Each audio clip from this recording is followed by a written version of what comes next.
now I want to pay a little stress, a little more attention on identifying when the transistor is in saturation region, because that is where we operate our device for getting an amplification. Okay.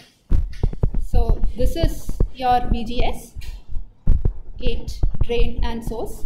Now typically for a NMOS we tend to sketch the source on the bottom side, and for a PMOS we tend to sketch the source on the top side and drain on the bottom side. That's because by habit we tend to keep higher potentials on top and lower potentials at bottom, and the current usually flows from top to bottom. Okay. So this is your VDS. What was the condition for saturation? VDS has to be greater than VGS minus VTH, right? And how does that condition play out for a PMOS?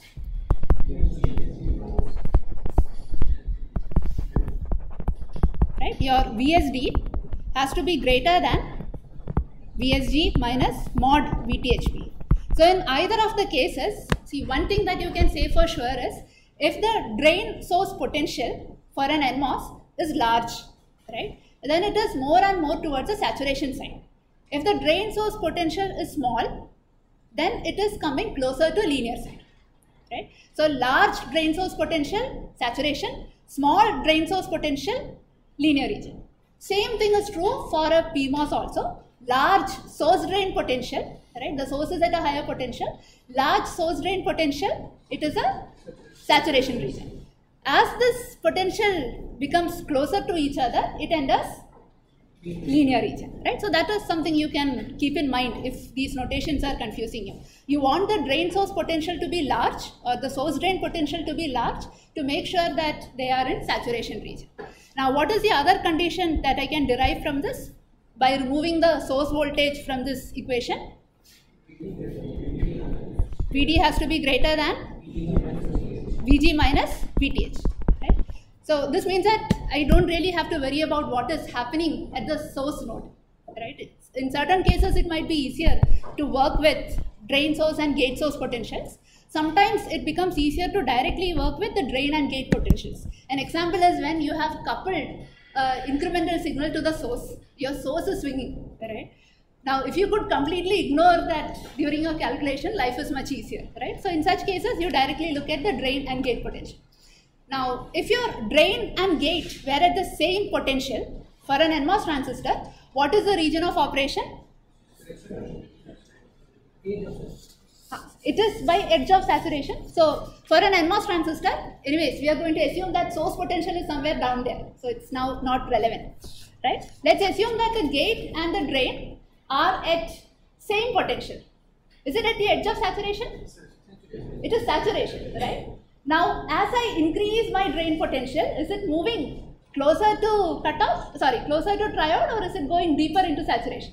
Deeper into saturation, right? Because your source potential is down there, drain source voltage is anyways increasing. Now let me bring it down, right?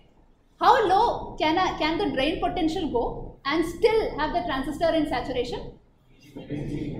So VG is here. I am asking how low can it go like this? One threshold, right? So your drain potential can go one threshold below the gate and still have the transistor in saturation. So this gap can be one threshold. If it goes below, it enters linear region, right? So now let's repeat similar exercise with the PMOS transistor. Can you remove the source on both sides and give me an expression? What do you get?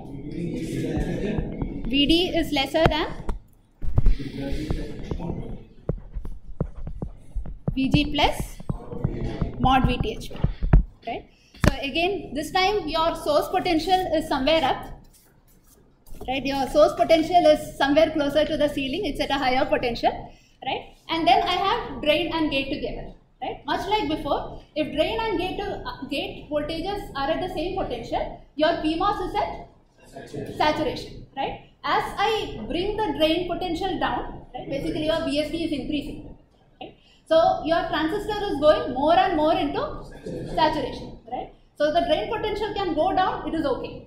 Now if your drain potential is coming up, how high can it go up? By one threshold, right? So your drain potential can go as high as one threshold above the gate voltage. Is that clear? So now, depending on which of these equations is comfortable for you, you can either use the one with both drain, source and gate potentials are involved, or you directly look at the drain and the gate potentials.